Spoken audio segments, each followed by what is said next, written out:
I used to end most days feeling like I totally failed. Like no matter how much I did, it was just never quite enough. But when I finally realized that God made me a certain way on purpose, I was really able to start adjusting my motherhood to focus on what He was actually asking me to do, as opposed to what the world was trying to convince me to do. Because the reason my home felt so heavy wasn't the mess or the chores or the kids even. It was the pressure to be a certain way that would make me more like all the other moms that I looked up to. And these four spiritual truths are what finally kind of lifted that pressure and ultimately made me a better homemaker. And if you find yourself in this same boat, go ahead and take my free quiz. It will help you get some relief from that pressure and just realize how amazing you are just as you are. So the first one is that God never asked you to do it all. Following Christ is lighter than following the pressure that the world is offering to you. It's lighter than following guilt. It's lighter than following the world's standards. And it even comes with the promise that you don't have to carry it all alone. He says, take my yoke upon you, right? For my yoke is easy and my burden is light. And you're sitting here, well, but the bottom line is there's so much to do, right? It's so hard. I just don't get it. I'm always behind. Well, I have thought about this scripture kind of all throughout my motherhood, but it's kind of gotten a new meaning now. I really have learned what a yoke is. And we all can picture it. It's this wooden tool that connects two animals so that they can pull a load together.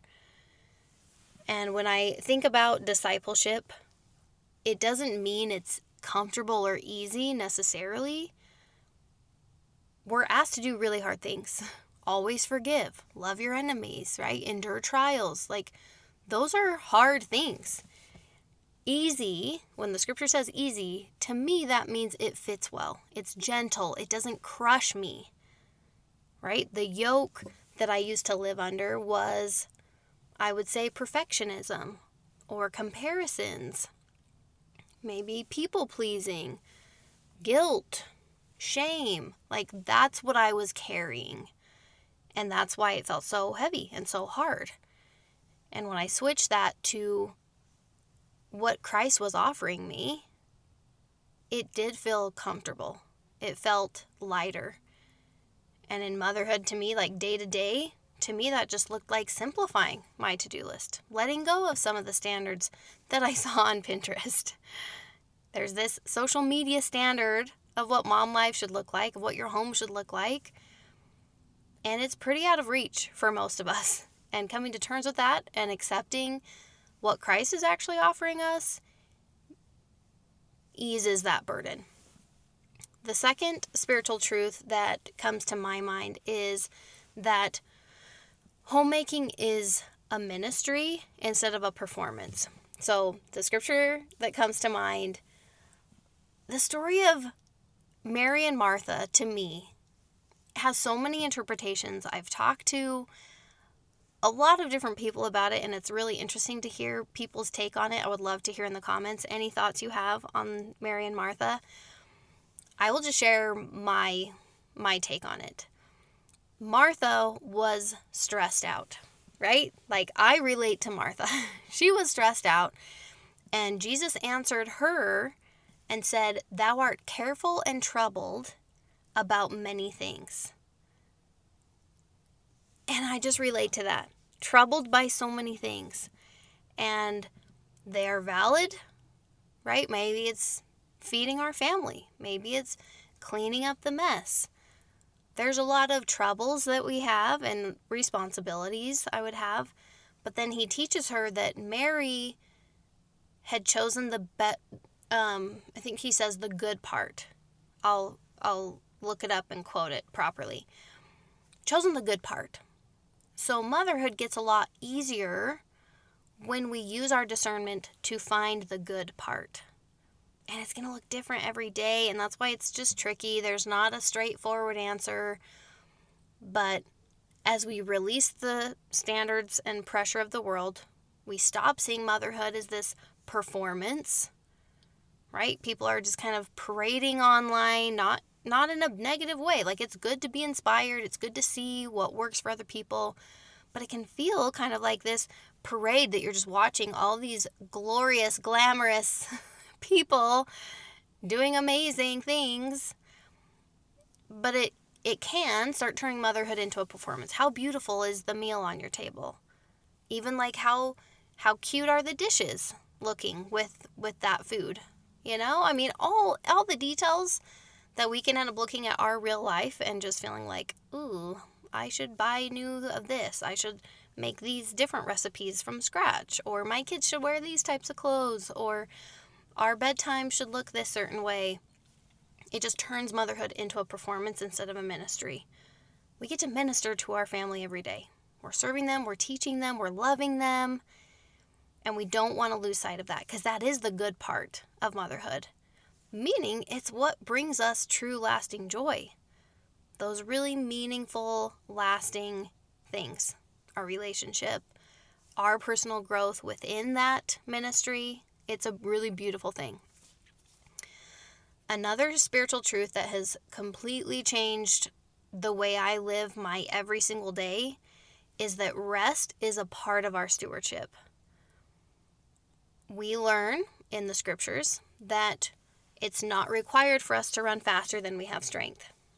And we try to do that every day as moms. We want to run as fast as we possibly can. We want to get as much done as possible. If you're anything like me, you judge your worth on your productivity. How much did I get done? If I got enough done, then I can feel good about myself. But when we realize that's not required, right? His yoke is easy. That doesn't mean we're lazy. It doesn't mean we're just taking it easy. It means it shouldn't feel so overwhelmingly, exhaustingly impossible. It shouldn't. Like, it doesn't have to be that way. And if it is that way, we're likely not able to find the good part. We're not able to really embrace the ministry of motherhood. We are human with limitations, with energy restraints, with a legit capacity, right?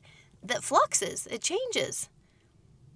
And that God created us that way. He could have made us superhuman. He could have made it so that we never needed to sit down and we never needed to eat food and fuel our bodies, that we never needed to rest. But that's part of our stewardship, is the fact that, yes, we are probably shouldering our home, right? The load that's there, that's part of our stewardship. We are wanting to be good stewards over our home. We want to keep it clean. We want to keep it picked up. We want to be a good steward over our children, right? And be helping them and teaching them. And we are stewards of our bodies, of our physical, emotional, mental, spiritual health.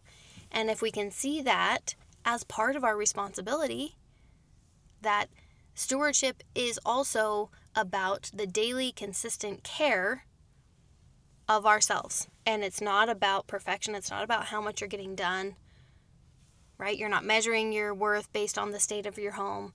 There's this natural inhale and exhale of your day. You're doing some work, you're resting, you're doing something productive, and then you're connecting, right? There's kind of this, ideally, and what I've kind of had to learn, the rhythm for me, is that ebb and flow of exertion and then relaxation. Tell me if that resonates. I don't know if that came out right. But the last spiritual truth is to be still. It was so interesting. I was talking to my best friend about this lately, that it's a skill that a lot of us have to learn. Some of us with particular personalities, stillness is very difficult. And I think in the world we live in, it's difficult for all of us. Stillness means turning down the volume of this incredibly loud world that we live in now. We are bombarded with information, with other people's lives, whether you're on social media or not. Like, either way, it's a very loud world that we live in. And you have to consciously turn down the volume so that you can hear the Spirit again. Be still and know that I am God. And what does stillness look like in motherhood? Because, yeah, there's always a to-do list in the back of your mind. There's probably always a kid somewhere needing you, or a husband, or texts, or phone calls, or a neighbor. Just these righteous desires. We want to serve other people. We want to help people. We want to do all the things, and we want to be the best we can. And sometimes that looks like just go, go, go, go, go. Constant thoughts, constant kind of analyzing, and oh, I should make this better, or oh, I'm not doing this well enough. But stillness requires calming down enough to really live your life. So I've been sick lately. We had strep throat and pink eye and all kinds of things running through our house for the last few weeks. And the lack of energy and kind of the symptoms I was having really required me to slow down in my day. And so for a couple days there, I was finding myself just sitting on the couch, observing my family, or sitting outside, watching my boys jump on the tramp. That's not normally how I spend a lot of time, really. And it was so incredibly filling to me to experience that. I was actually experiencing my family. I wasn't facilitating them to have a good experience. I wasn't cleaning up after the fun experience we just had. I wasn't gearing up for the next part of our kind of schedule. It was just like, I'm just here. I was letting myself just be instead of just do. Because a lot of times we're wanting to do.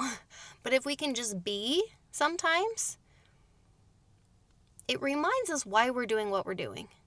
It reminds us why we love motherhood and why we love our family and why we feel called to this work, this really important work of giving so much to our family and raising children in righteousness.